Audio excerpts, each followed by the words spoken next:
نیکی اگر ایک برائی اگر ایک دلدل ہے نا، جب آدمی گرتا ہے تو نیکی بھی ایک دلدل ہے.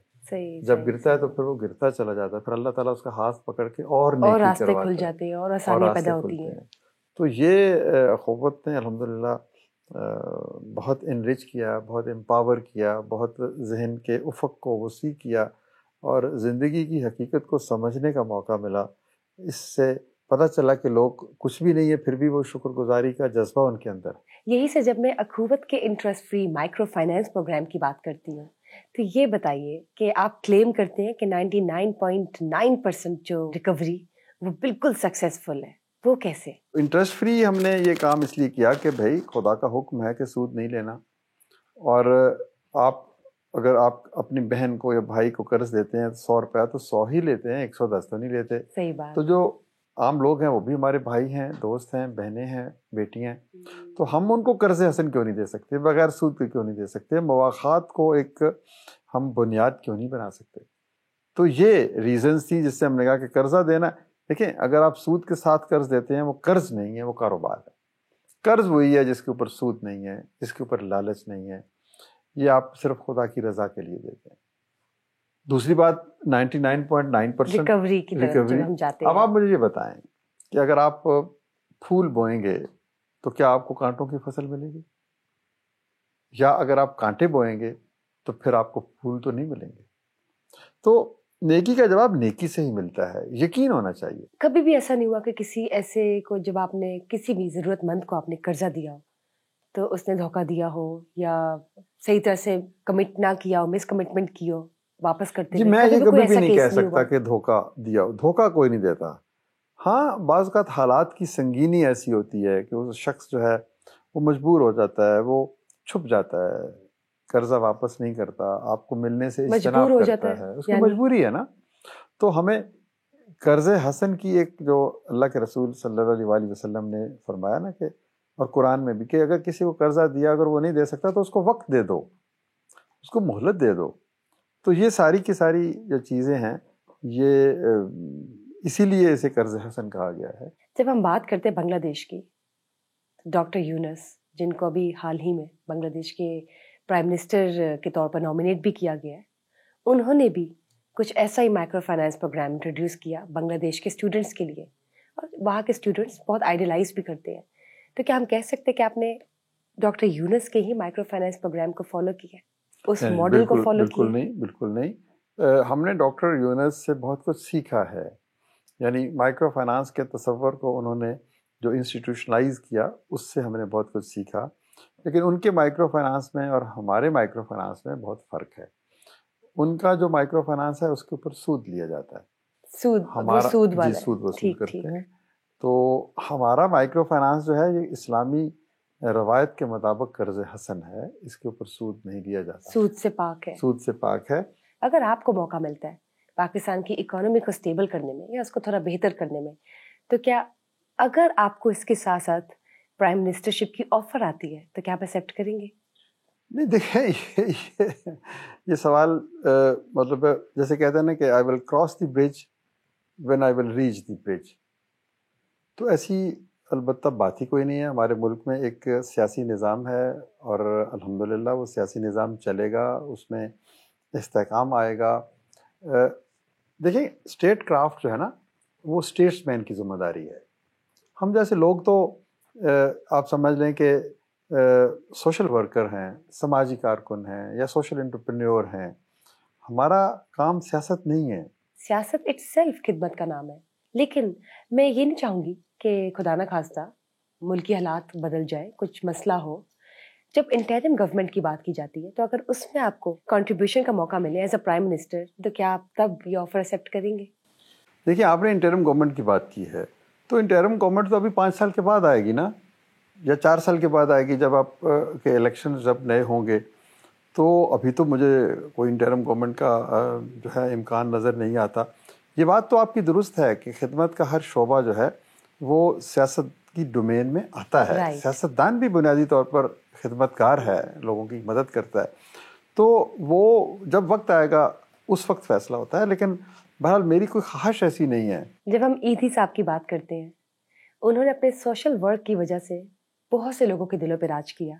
تو کیا کبھی آپ نے ایسا سوچا کہ انہی کی طرح، ایدھی صاحب کی طرح آپ نے بھی عوام کے دلوں میں گھر بنا لی ہے؟ دیکھیں ایدھی صاحب تو بہت بڑے آدمی ہیں، تو ان سے تو ہم مقابلہ نہیں کر سکتے، نہ ہم دلوں پہ اوپر راج کرنے کی کوئی خواہش رکھتے ہیں۔ میں تو کہتا ہوں کہ کسی کے دل کے کسی گوشے میں صرف ہمارا نام بھی آ جائے تو یہی ہماری عاقبت سنورنے کے لیے کافی ہے۔ گھر بناتے ہوئے پوری زندگی لگ جاتی ہے، آپ نے 45,000 گھر بنائے لوگوں کے لیے، اپنا گھر کب بنایا ماشاءاللہ؟ جی الحمدللہ کوئی 5-6 سال پہلے یہ گھر بنا، اور یہ گھر جو ہے یہ کوئی 34 سال سے میری جو بیگم ہیں وہ اس گھر کا خواب دیکھ رہی ہیں۔ تو انہوں نے مجھے ابتدائی دنوں میں ہماری شادی کے بعد کہا کہ مجھے اور کچھ نہیں چاہیے، ایک اچھا سا گھر چاہیے۔ تو ظاہر ہے جب آپ لوگوں کے لیے کام کرتے ہیں تو آپ کے اپنوں کے لیے، اپنے اہل خانہ کے لیے بھی وہ بھی آپ پر اتنا ہی فرض ہے۔ تو الحمدللہ۔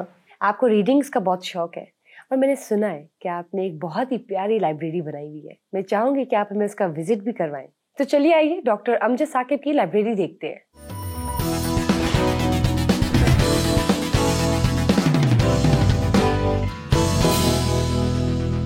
ڈاکٹر امجد، آپ خود بھی ایک ریپیوٹیبل رائٹر ہیں، اتنی آپ نے کتابیں لکھی، لیکن خود سے کن کو پڑھنے کا شوق ہے؟ جی دیکھیں، کتاب وہی لکھ سکتا ہے جو کتاب پڑھتا ہو۔ تو آپ کو ایک کتاب لکھنے کے لیے کوئی، میں سمجھتا ہوں کہ 500-700 کتابیں پڑھنی پڑیں گی۔ بالکل۔ تو میں اب بچپن سے اقبال سے شروع ہوئے، پھر شاعری کا شوق پڑھتا رہا، پھر غالب، میر، کلاسیکل پوئٹس، پھر فیض، جالب۔ تو شاعری کے ساتھ ساتھ پھر لٹریچر، ادب، اس میں کلاسیکل جو لٹریچر ہے، پھر اس کے بعد سعادت حسن منٹو، کرشن چندر، عصمت چغتائی، پھر اس کے بعد قرۃ العین حیدر، اور یوں یہ شاعری اور ادب کا حسین امتزاج۔ تو یہ ساری کی ساری چیزیں جو ہیں وہ پھر میری زندگی کا حصہ بن گئیں۔ تو یہ بتائیں آپ کون سا لٹریچر پڑھنے کا شوق رکھتے ہیں؟ دیکھیے لٹریچر میں بہت ساری چیزیں ہیں، مجھے زیادہ شاعری پسند ہے، لیکن اس کے ساتھ ساتھ ناول بھی ہیں، افسانہ بھی ہے، شارٹ سٹوریز بھی ہیں، بایوگرافیز بھی ہیں۔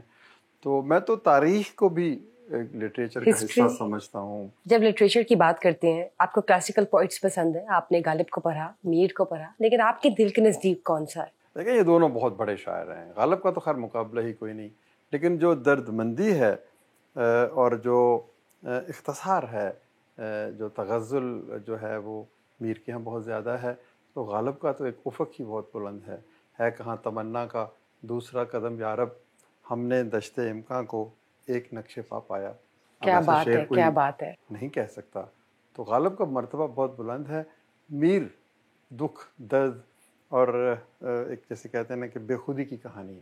جب فیض کی بات کرتے ہیں تو ان کی شاعری کے دو پہلو ہیں، ایک رومانوی رومانٹک اور دوسرا ریبل سائڈ، آپ کو کون سا پہلو پسند ہے؟ دیکھیے میں یہ کہوں گا کہ فیض کا کمال یہ ہے کہ انہوں نے رومانس کو اور بغاوت کو ہم آہنگ کر دیا ہے، جوڑ دیا ہے۔ جس طرح سے کوئی مقتل میں گیا وہ شان سلامت رہتی ہے، واہ واہ، یہ جان تو آنی جانی ہے، اس جان کی تو کوئی بات نہیں۔ کیا بات ہے۔ تو فیض کے ہاں جو بغاوت ہے نا، وہ ایسی بغاوت نہیں ہے، اس کے اندر بھی شستگی ہے، اس کے اندر بھی تہذیب ہے، اس کے اندر بھی ایک بڑی دنیا تعمیر کرنے کی خواہش اور جستجو ہے، اور وہ ایک بڑے رومانوی انداز میں اپنے اس باغیانہ خیالات کو پیش کرتے ہیں۔ یہی تو فیض کی خوبی ہے۔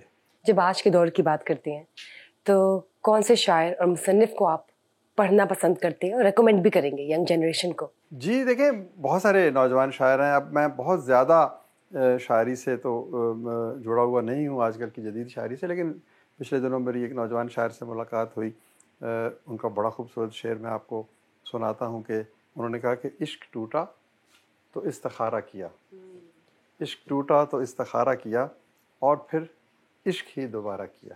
واہ واہ واہ۔ تو اس طرح رحمان فارس ان کا نام ہے۔ تو بہت اچھے شاعر ہیں، اور بھی بہت سے اچھے شاعر ہیں، وسیع شاہ ہمارے دوست ہیں، بہت سے اور دوست ہیں جو شاعری کرتے ہیں، آج کے عہد کی بھی نمائندہ شاعری کرتے ہیں۔ لیکن بہرحال وہ جو غالب اور پھر میر اور پھر فیض اور پھر اقبال تو خیر ہمارا ایک نیکی کا اور ایک عظمت کا ایک استعارہ ہے، ابھی تکمیل کو پہنچا نہیں ذہنوں کا گداز، ابھی دنیا کو ضرورت ہے غزل خانوں کی. واہ واہ واہ, کیا بات کر دی آپ. اب ہم کہاں جا رہے ہیں ڈاکٹر صاحب, یہ جی بتائیے. چلیں نا, آپ کو اس گھر کی مالکان سے ملائیں, اپنی بیگم آپ کی سے ملائیں. مسز, جی جی ان سے چلے ملائیں. چلیے, وائی ناٹ.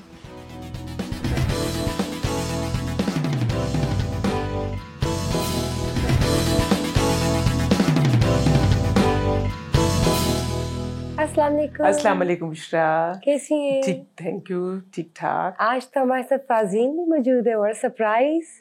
جی بس بائی چانس آئی ہوئی تھی گھر امی بابا سے ملنے, so I thought I join you guys. ویسے تو ڈاکٹر صاحب آپ کی بہت تعریف کرتے ہیں, اچھا, جتنے بھی انٹرویوز میں نے کیے ان کے, انہوں نے ہمیشہ آپ کی تعریف کی ہے. لیکن میں آپ سے پوچھنا چاہوں گی کہ کبھی کوئی ایسی شکایت رہی ہو یا کبھی ناراضگی رہی ہو ڈاکٹر صاحب سے؟ شکایت تو میری ہوتی ہے کہ امجد اپنا خیال نہیں رکھتے, بہت بزی ہوتے ہیں.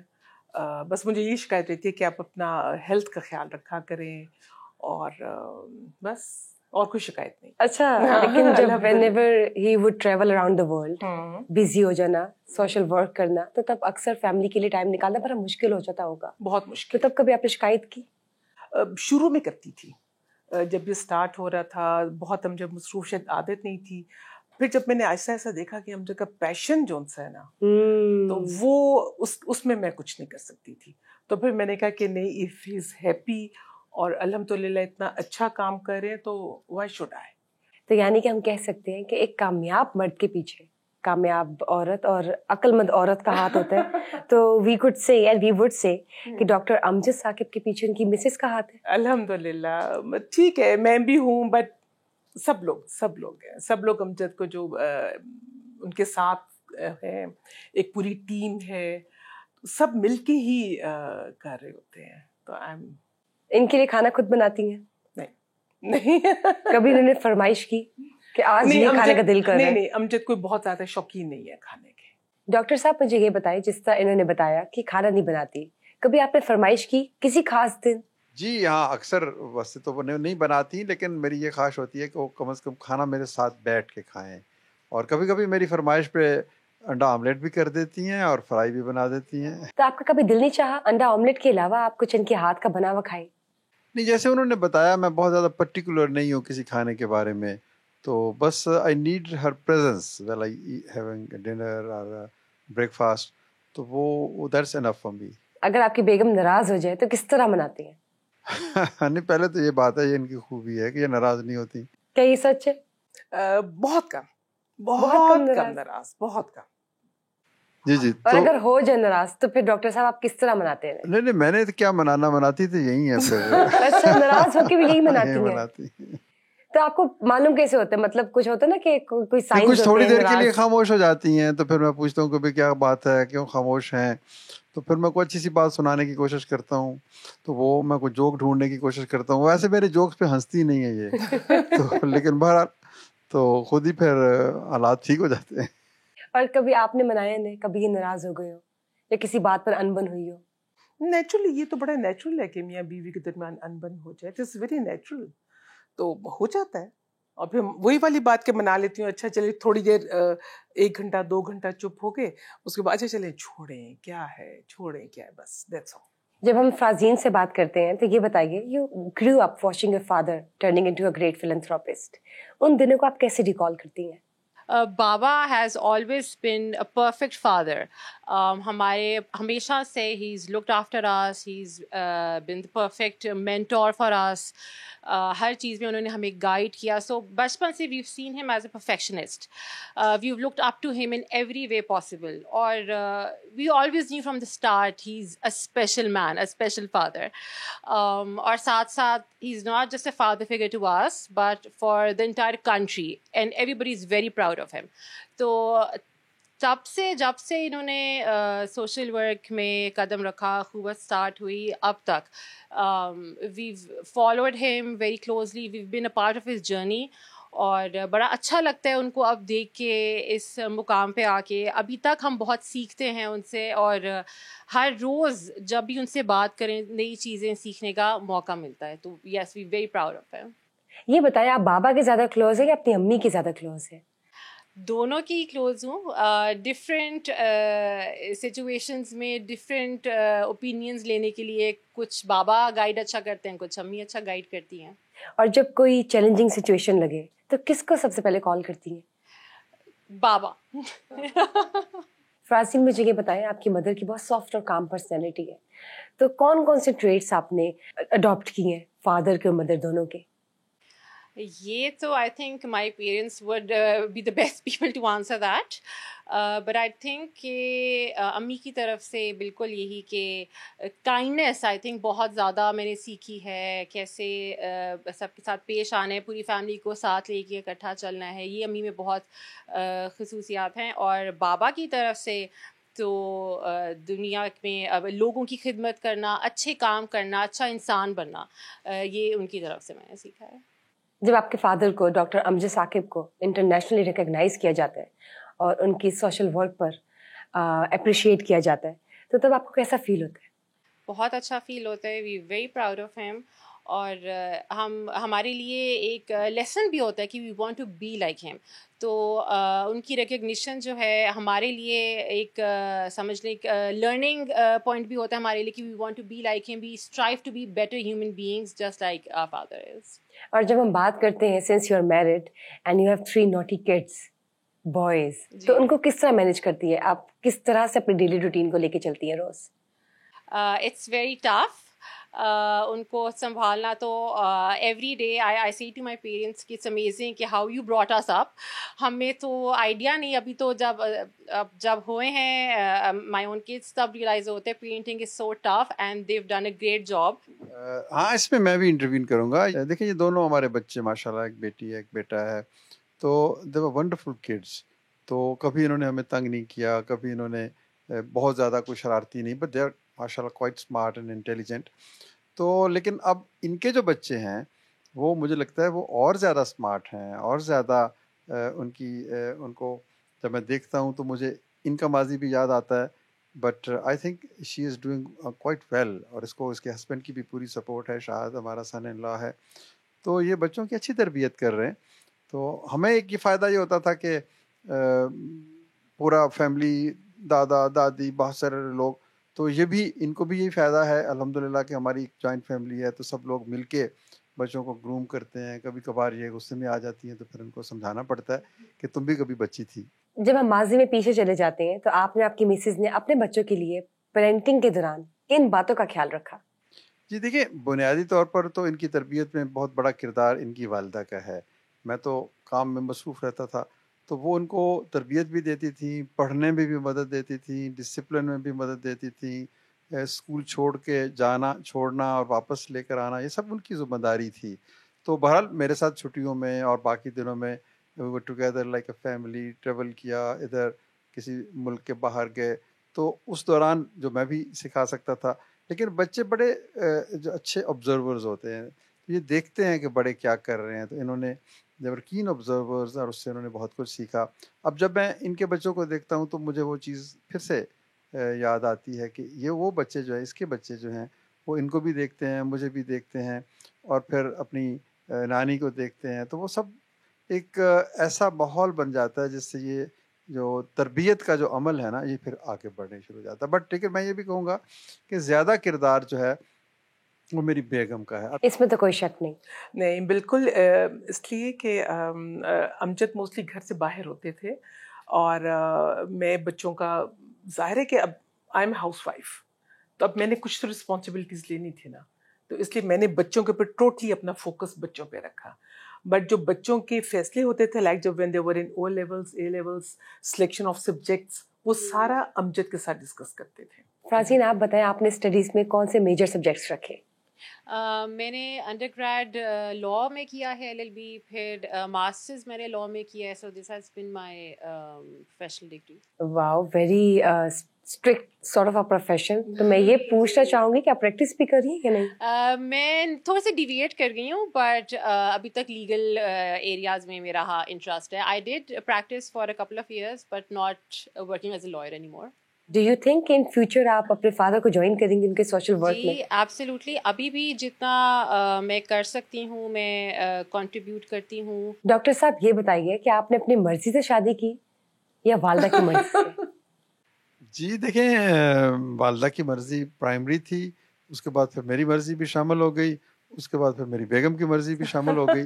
تو یہ ہر لحاظ سے آپ اس کو کہہ سکتے ہیں. میں اس کوسچن کا آنسر ڈپلومیٹک کیوں مجھے ڈپلومیٹک نہیں ہے, میں کہہ رہا ہوں کہ یہ ارینج بھی تھی اور پھر لو بھی ہو گیا, پھر سارا کچھ ہو گیا. یعنی لو کم ارینج. تو یہ آپ کو اوپر میں چھوڑتا ہوں کہ how do you interpret it. میں نے اپنا جواب دے دیا آپ کو. ویسے تو ڈاکٹر صاحب پورا ادارہ چلا رہے ہیں ماشاء اللہ, لیکن گھر پر کس کی چلتی ہے؟ It's very simple. گھر پہ امجد ہوتے نہیں ہے تو گھر پہ تو میری چلے گی نا, بیکاز امجد تو گھر میں ہوتے نہیں ہے, تو سارا میں نے ہی مینج کرنا جب گھر ہوتا پر ہے. ہو تب کس کی چلتی ہے؟ Very simple.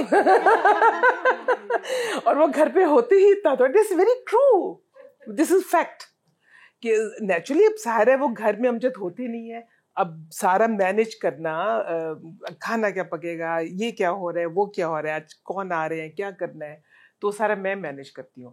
بٹ جب امجد گھر پہ ہوتے ہیں تو پھر امجد ہی ہوتے ہیں, اور امجد اتنا زیادہ انٹرفیئر نہیں کرتے, بالکل انٹرفیئر نہیں کرتے, ان کو اپنے کام سے مطلب ہوتا ہے. مجھے یہ بتائیں ڈاکٹر صاحب, اب ہم کدھر جا رہے ہیں؟ جی اب آپ کو ہم اپنے آفس لے چلتے ہیں, وہاں پر دیکھیں ہم کہاں سے کام کرتے ہیں اور کیا کام ہوتا ہے. بہت شکریہ آپ کا.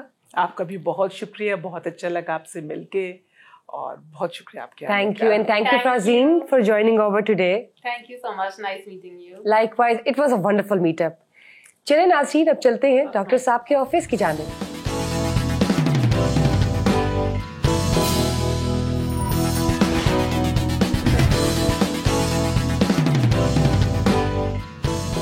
یہ پتا آپ کو کون سا اسپورٹس پسند ہے؟ جی بشرا, اس میں ایسے ہے کہ جب میں کالج میں تھا تو مجھے ہاکی بھی پسند تھی, کرکٹ بھی پسند تھی, پھر بیڈمنٹن بھی پسند تھی, ٹینس بھی. تو یہ ساری چیزیں میں کھیلتا رہا. آؤٹ ڈور گیمز مجھے زیادہ پسند تھی. آپ نے ایک دفعہ ذکر کیا کہ آپ نے ایک ایسی فیملی کو سپورٹ کیا جن کے 6 کے 6 بچے معذور تھے, تو اس وقت آپ ایموشنلی بہت ہل گئے. کوئی ایسا واقعہ آپ کی زندگی میں جس نے آپ کو ایموشنلی ہلا دیا ہو؟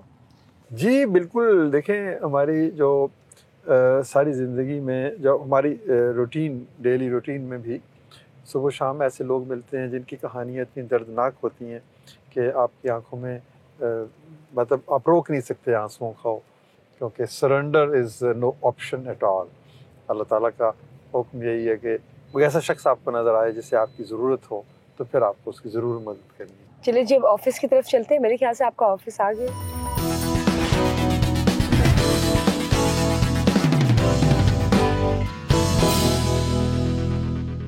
تو یہ جو ہمارا دفتر ہے نا جی, اس میں اخوت کلوتھس بینک کا ایک شاخ ہے.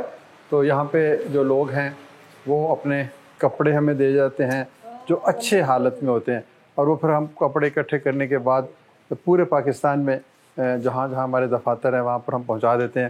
آپ کو سن کے خوشی ہوگی کہ ہم تقریباً 40 لاکھ جوڑے اکٹھے کر کے اب تک ضرورت مند لوگوں میں تقسیم کر چکے ہیں. میں آپ سے بھی ریکویسٹ کروں گا کہ آپ کے وارڈروب میں جتنے کپڑے ایسے ہیں جو آپ نہیں پہنتی وہ آپ ہمیں دے دیں.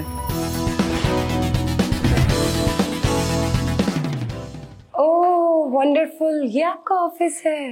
جی, خاک نشینوں کے آفس ایسے ہی ہوتے ہیں. زبردست, یہ آئیڈیا میں نے اپنی زندگی میں پہلی بار دیکھا ہے. تو آئے نا, اس سے پہلے میں نے میرے خیال سے کوئی ایسا آفس نہیں دیکھا. آپ کو بتاتے ہیں کہ یہ اس آئیڈیا کی بنیاد کیا ہے. ضرور پلیز. یہ جو آفس سیٹ اپ ہے میں نے پہلی بار دیکھا ہے. نہ فائلز, نہ لیپ ٹاپ, نہ کمپیوٹر. کون سا آئیڈیا یہ؟ نہیں, وہ لیپ ٹاپ اور کمپیوٹر تو ہمارے پاس موجود ہیں, لیکن یہ فرشی نشست ہے, فلور سیٹنگ. تو ایکچولی اس کی بھی ایک تاریخ ہے. جب ہم نے 2001 میں پہلا اپنا دفتر بنایا تو ہمارے پاس کوئی فرنیچر نہیں تھا, نہ کوئی میز تھی, نہ کوئی کرسی تھی, نہ کوئی وسائل تھے. تو میری والدہ نے مجھے ایک چھوٹا سا قالین دیا اور ہم نے ایک چھوٹا سا کمرہ لیا کرائے پہ. اس میں جا کے نیچے وہ قالین بچھا دیا اور سائڈوں پہ یہ جو آپ نے تکیے دیکھے ہوئے ہیں, فلور کوشنز یہ رکھ لیے اور کام شروع کر دیا. تو اب الحمدللہ ہمارے بڑے بڑے دفتر بھی ہیں, جیسے آپ نے نیچے دیکھا, باقی چیزیں ہیں. یونیورسٹی کی عمارت دیکھیں تو حیران رہ جائیں گی. لیکن ہم اپنی روایت کو بھولنا نہیں چاہتے. تو جو خاک نشینی میں مزہ ہے نا, وہ کہیں پر اور آپ کو نہیں مل سکتا. ویسے بھی کسی صوفی بزرگ نے ہمیں کہا تھا کہ جو زمین پہ بیٹھتے ہیں نا وہ خوش قسمت لوگ ہوتے ہیں، انہیں اور نیچے گرنے کا خدشہ نہیں ہوتا. تو زمین کے ساتھ جڑے رہنا چاہیے. بڑے بڑے دفاتر میں جو جا کے آپ کے اندر کچھ رونق بھی آ سکتی ہے، غرور بھی آ سکتا ہے. تو ویسے بھی ہمارے پورے پاکستان میں جو 800 دفاتر ہیں مختلف شہروں میں، وہ سارے کے سارے فرشی ہیں.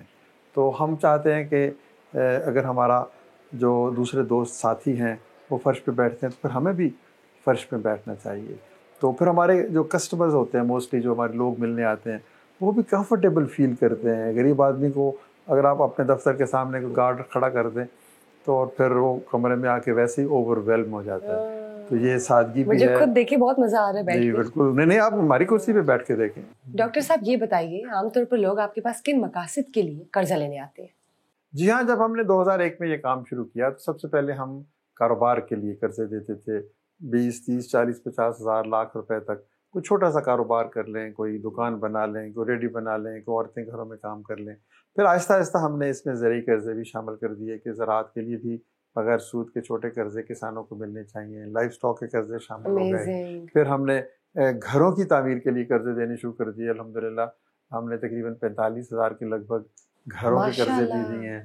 پھر گھروں کے ساتھ ساتھ پھر ہم نے سولر کے لیے بھی قرضے دینے شروع کر دیے کہ 40-50 سے لے کے 1 لاکھ روپے تک اگر آپ سولر لگا لیں تو آپ کی بہت ساری ضروریات پوری ہو جاتی ہیں. تو سولر کے قرضے بھی ہیں. تو کچھ قرضے کبھی کبھار ہم تعلیمی مقاصد کے لیے بھی دے دیتے ہیں، تو لیکن ان کی تعداد نسبتاً کم ہے. آپ نے سولر سسٹم کی بات کی، یعنی کہ آپ یہ بات سمجھتے ہیں کہ بجلی کا بل زیادہ سب کا آ رہا ہے، آپ کا کتنا آیا؟ جی ہمارا بجلی کا بل نہیں آتا کیونکہ میں نے تو پہلے ہی سولر لگایا ہوا ہے. اسی لیے ہم نے لوگوں کو کہا کہ آپ بھی سولر لگائیں. آپ نے گھروں کی تعمیر کے لیے قرضوں کا بتایا، تو گھروں کی تعمیر کے لیے قرضہ کس طرح حاصل کیا جا سکتا ہے؟ جی یہ بھی ایسے ہی ہے کہ ہمارے جو دفاتر ہیں لوگ وہاں پہ جاتے ہیں اور جا کے درخواست دیتے ہیں.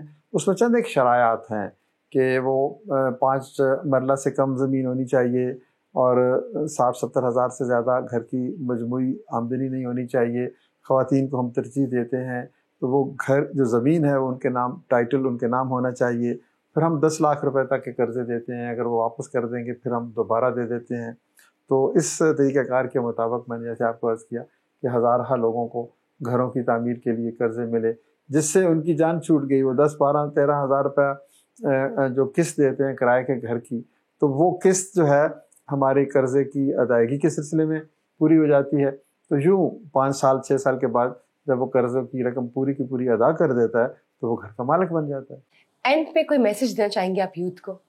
جی پیغام تو یہی ہے نا کہ جیسے اخوت نے کام کیا ہے تو آپ بھی اپنی اخوت قائم کریں.